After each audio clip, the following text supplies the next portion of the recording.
All right. A very good morning. Cool. So, how are you? Excited? Absolutely. So am I. And I'm so happy to be here and see you all. And for the next 30 odd minutes, you'll see what are the challenges that one would feel or one would experience when taking some of these agentic and GenAI applications into production. And that was, also the last question, by the way, great question. And because the thing is, the entry barrier to some of these AI use cases are so less that it's easy to get a feeling that everything is working only till you see the production. So in the next 30 minutes, you'll see how not just to build a prototype, but also how to scale them, how to make it battle-tested and enterprise-grade. My name is Vikas, and I'm a platform cloud architect at Google Cloud. For the last 5 years or so, I've been working with some of the largest customers in both APAC and India to help them build applications on GenAI and their cloud stack and help them scale and productionize some of these systems. So some of these things that you'll hear today is from my own experience working and productionizing some of these systems, right? So all good? Excited? Superb. There's some seats here. So I wouldn't go into the sort of details of what an LLM is and what it can do. By now, everybody and his dog knows what these systems are capable of, right? So, and they're awesome. We love it. The problem is, when you try to put that in production, that is when the challenge begins. Because sometimes these models don't behave like you expect them to, right? Then, and as good software engineers and companies, we've built these methods to solve for these problems. And I think Chirag mentioned about RAG.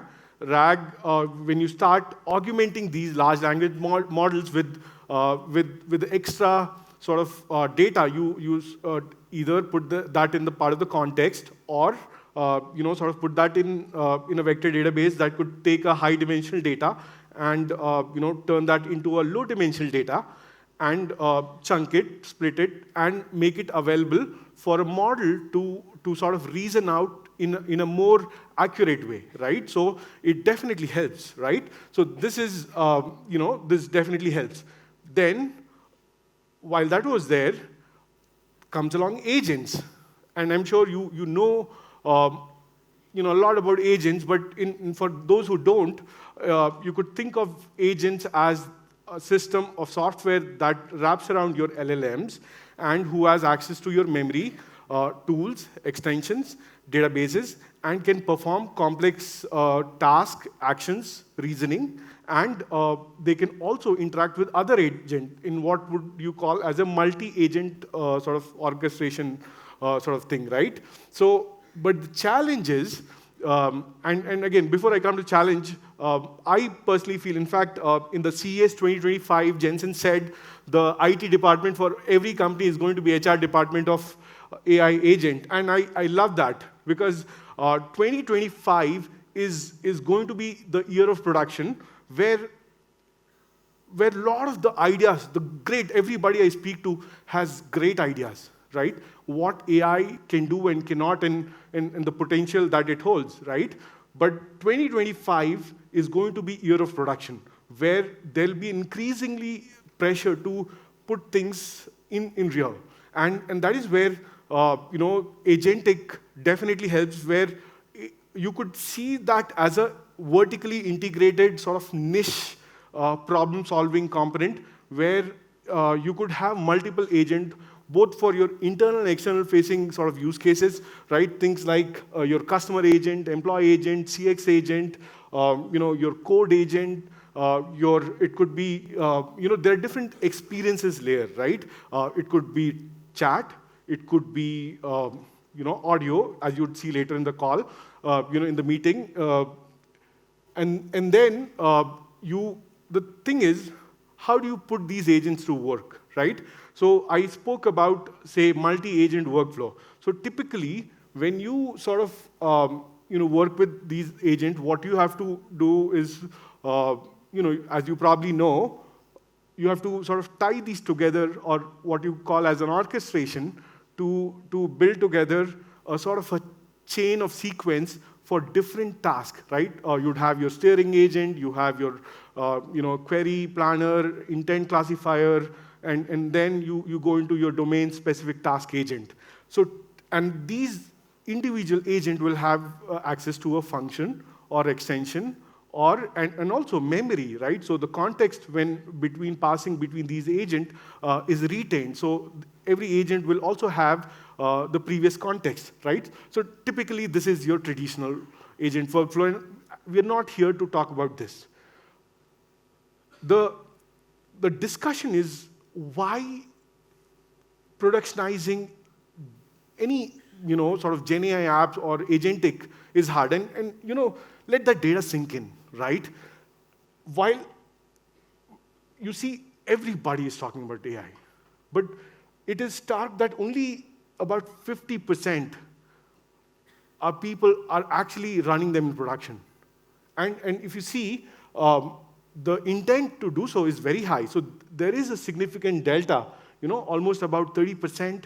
That so the sort of the meat of this discussion is what is that is lacking, and why is that so? Why is that delta, right? So I think very deeply about this subject, and if you sort of this is state of AI agent report that our partners LangChain published. You'd see the main reason for why people aren't able to put these systems in production is, one, obviously the performance. They don't meet your expected performance criteria. The second is cost. I think somebody asked a question about how do you keep these costs in check, because once you put that in wild, you don't have control on how sort of is going to be a cost structure. Can you go, can you get into a predictable uniform cost structure, right? So those are the questions that people sort of ask before putting these. And then the second and third is obviously the latency, right? It's very hard in a real multi-agentic workflow. It's very hard to control latency. It's a hard problem, and we'll try and see how we can solve some of those things in today's session. And then safety and there are other reasons, and we'll try and see what are the solves from someone from Google, from our vantage point, what are the solves, and we think we have some of these answers.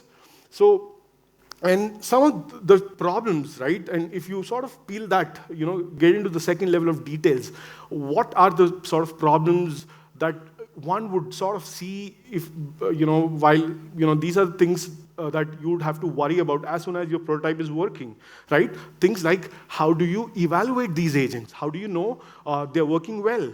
How do you sort of debug them, right? How do you sort of identify where has it broken? Or sometimes, as you may have all experienced, more so with agents, with a single change in prompt or a model, and especially in a multi-agentic workflow, we're talking about N cross N sort of problem, right? So how a very small sort of deviation in prompt or a model behavior can put your sort of end user experience at haywire. So the question is, how do you solve for this, right? So how do you continuously eval, right? So those are some of those questions, and then you want to also use these agentic behavior to sort of achieve an end outcome, right?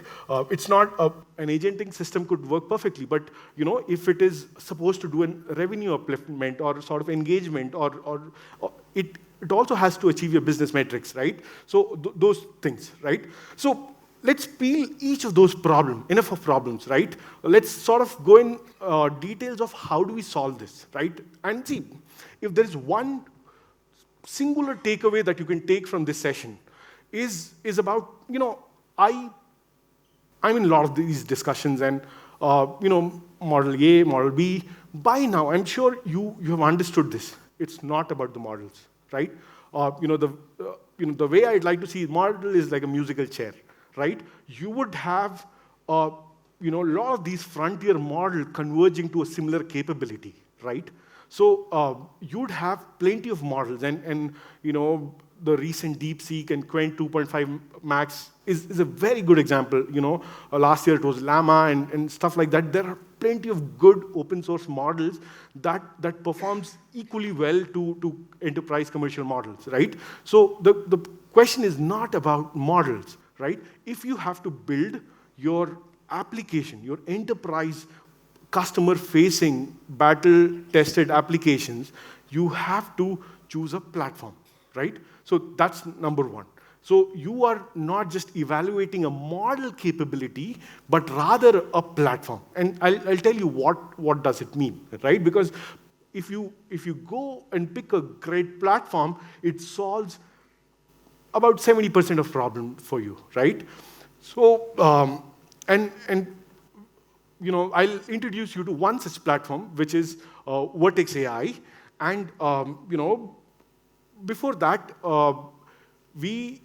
it's no secret that Google has been in the forefront of AI from very, very long time. In fact, our investment in DeepMind as early as 2011, our CEO Sundar said this in about 2016 that Google is an AI company, right? And a lot of the work that you see today in this field is based on our transformer paper that that came out in 2017. And in fact, some of you may know, just about last year, there are 3 Nobel Prize to Googlers who worked on some of these groundbreaking technologies like AlphaFold and obviously for deep learning and stuff, right? So we have a big and long pedigree to build some of these systems, not just for the enterprises, but also for the tools and consumer products that you use every day. Things like photos, YouTube's, Map, Gmail. AI is all over there, and we are some of the biggest consumers of the AI that you're going to see today, right? So back to the agent. So what do we have here? So the way to evaluate a platform is to look at infrastructure, model, and the platform that it offers. And on top of that, you have different layers of these agent, prototype support, notebooks, and so on and so forth, right? So Vertex AI is a unified platform that allows you to do everything that you need, not just to sort of use model, but also to tune models, and not just use Google's first-party models, but also we allow you, through our model garden, access to about 160 plus, both open source and our first-party models, right? So, things like Llama, Claude, DeepSeek, all of that is available on Model Garden. And then further, let's say, and many of you might already be sort of looking at this, at a certain scale and for certain use cases, you would need to tune your model. At some point, a base model or a plain vanilla general purpose model may not be sufficient. So there would be a point where you'd need to tune that, starting with, say, instruction tuning and then go on to building your own model through other methods. We'll talk about that. So, and then finally, you would need sort of, if you're building your own model, both language model and other machine learning models, right? You'd want to sort of host it, for inference, right? And you'd want to benefit from the advancement in inference time compute, and you'd need a provider that could provide you with sort of the GPUs and the so I'll talk about the AI hypercomputer stack. So now just to draw that line, right? So prototype, use case, works, prompt, done. Production is a whole different game. And Chirag also mentioned a few things, right? Things like security, governance, cost, infrastructure, skilling, quality control, all that becomes challenging. So in fact, talking about the testimony, right, about 60% of the GenAI startups are in some shape or form using Google Cloud. And about 90% of the GenAI unicorns that you know of are customers, right? So that talks about the widespread adoption of the platform. Now let's start peeling and looking at each of those layers and how does it sort of solve your taking agents to production problem, right? So very quickly, I'll start with so last year we released our 6th generation TPU, which is Trillium, which is about 4x faster than the V5P and E, which is phenomenal, by the way. And the reason why Google has been able to build some of these models very quickly, video model, and we have image model, language models. In fact, last 1 year, we've released about 15 odd models, right, both in DeepMind and Google, right? You have a model for every task. The reason why we've been able to go so fast and we've been able to serve so many customers is because of our access to TPU, and we are making all of these infrastructure available for you, right? And all of that is integrated through open software, right? We, our own frameworks like TensorFlow, but also open source frameworks like PyTorch, JAX, and you could use them in a variety of ways. You can do multi-GPU, multi-TPU, you can do GPU slicing, and there are many different nuances, and you can do these on demand and stuff like that, right? So now let's quickly move on to the models, right? So our most frontier models, which are available in GA today, and probably you know about this, is Gemini, right? So Gemini comes in 3 flavors. Flash is our fastest model. It's, it comes in different sort of parameter, and it is one of the most cost-effective models there is. Then we have Pro and Nano and Ultra. So those are 3 different use cases depending on the sort of complexity. One thing worth mentioning, why people love Gemini is because of its long context window, right? And some of you probably know this. Gemini is only model that gives you about 2 million context window, right? Let that sink in, right? 2 million context window, which basically means that you could take the entire game of season of all the episodes and pass that as a context, which is equivalent to 100K line of code, and you can ask questions. And so it's a long context window for you to build phenomenal use cases, right? And just about last month, we released Gemini 2.0, right? 2.0 Flash, which comes with new modalities, things like live you just can't give audio input, but you can also get audio output, right? But you also have multimodal live, right? Through our projects Astra, which I'll be showing you today, you could get access to multimodality, and there are a lot of other things, right? So in fact, I would quickly sort of show you the power of this, right? And also show you how you can get access to this technology. So I'm not sure, how. So can I request somebody from here to just join me here on the stage for just a minute? Maybe, yeah?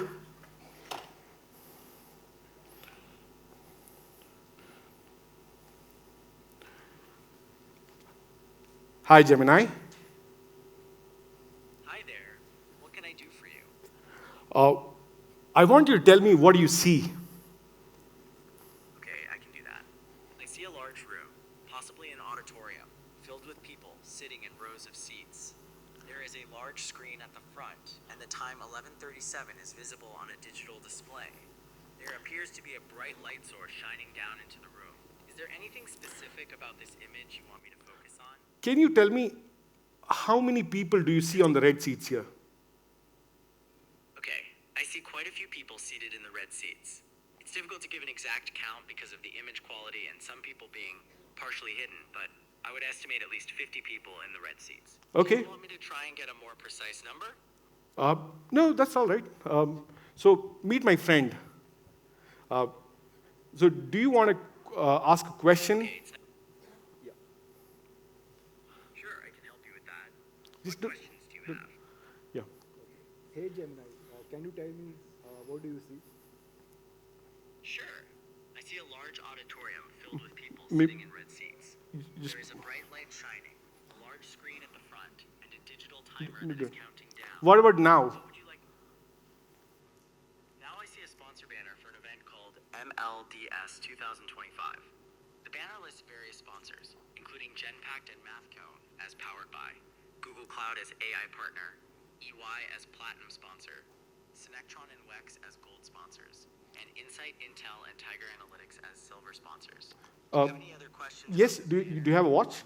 No? Do you have a phone? Yeah. Can you tell me? I see that the time on the digital display is counting down from 10:04 to 10:02, and then the view changes to show the So forward what do you see? What phone is this? Okay, I see a hand holding a smartphone.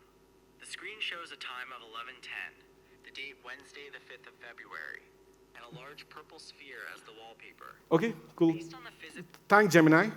So that is the power of live multimodality, and this is the future.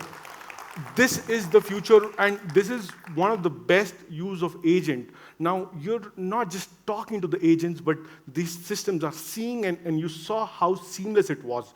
And you'd be mind blown. I have a 7-year-old, and when I show these things and the amount of use cases that it unlocks, right? Identifying the food, dietary preferences, healthcare. I can't tell you, how integral part of our life this thing has become. So I'm very bullish on what these things can do, right? So let's go back to the subject, right?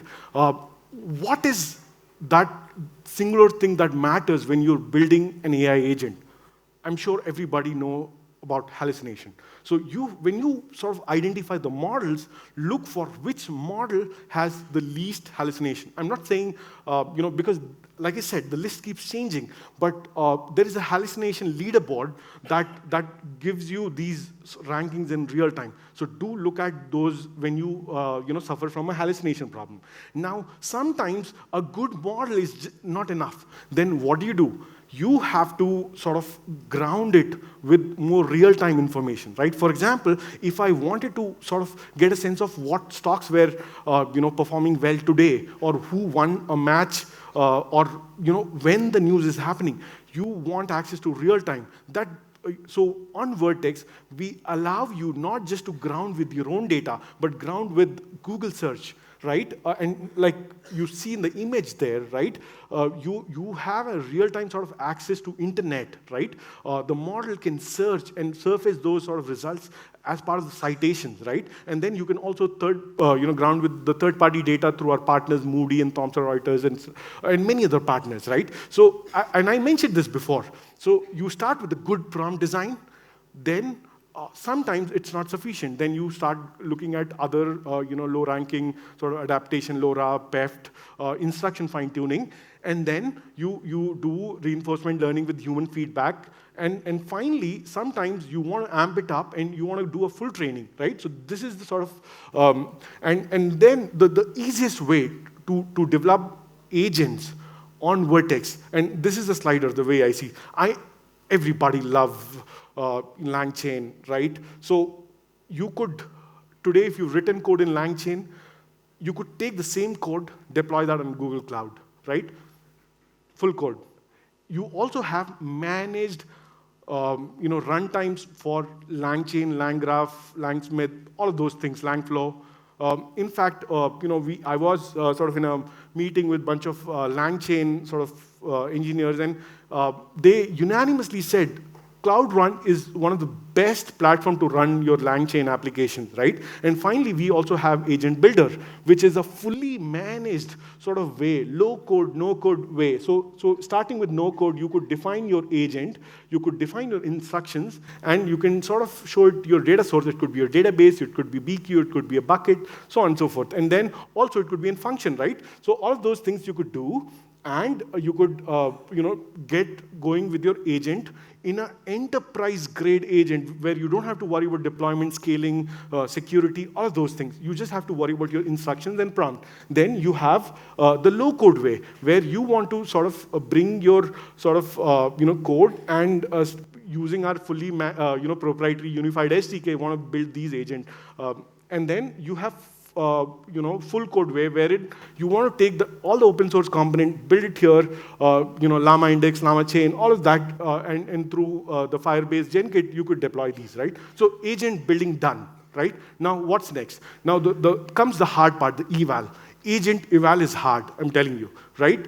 We discussed the problem. You have to, once your sort of prototype is working, you need to constantly check how is my model performing. So there are a lot of evaluation services. So Vertex does an continuous online eval service, which allows you to sort of do both online and batch eval, both use pair-wise and point-wise eval.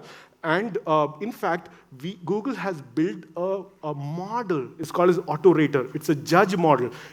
So basically, it's like saying using an LLM to judge how your other LLMs are working. So think of it like this: it takes your prompt and sends it to two models and rates them, right? So it's a model tuned for this. And this is basically AI for AI benchmarking, and there are a lot of frameworks like these available.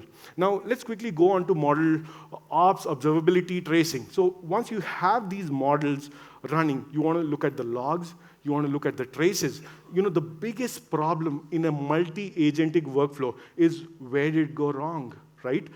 Losing context in the middle of the conversation, right? One specific agent not having access to memory, right? So all of those things could be problematic, and you could debug that very easily using Cloud Trace and Cloud Logging, where you could see what was the query, what was the response, and each sort of a specific agent latency, right? So all of that, is available right out of the box, right? So which is why when you deploy on any of those agentic framework that I mentioned, you get all of these things out of the box, right? And then finally, when you're ready for production, right? And I think Chirag also mentioned this, and this can't be said enough, right? I love DeepSeek, right? But I'm sure you saw the news, right? A small glitch in security could tarnish a brand reputation very badly. So what can you do to protect that? So number one thing, everything that you learned building good software system applies. Additionally, you have things like guardrails. You have to sort of ensure that your model cannot be manipulated, or your agents can't. So you have to continuously pen test them, and so on and so forth. And you have to have these safety filters so that your models can't, wouldn't be saying something that doesn't align with your brand identity. Finally, right, and this is a question that I get a lot. When you're building with Google Cloud on Vertex, remember this: you own your data.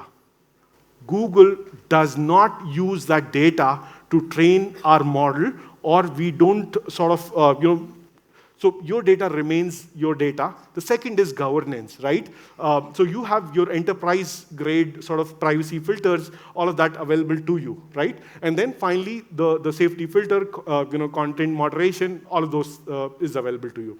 With that, so all in all, to sum it up, Vertex and Google Cloud gives you a comprehensive platform to not just prototype, but also take your agentic and GenAI application to production using the world's best leading infrastructure, world's best models, and the same services power some of the applications that you use on every day, right? So with that, thank you all for being a great audience, and I have a couple of call out, right? We have a cloud developer community for people who are building GenAI application. I really encourage you to join these. You get 35 monthly credit to help meet like-minded people and help build some of the prototypes you have, right? And also, if you like the multimodal live, my colleagues, Gopala and Gopala is running sort of in the hall too. They're running a workshop. So you definitely want to be there to see how you could use the same technology to power some of your use cases, right? So with that, I'm happy to take any question if you have. And you've been a great audience. Thank you so much.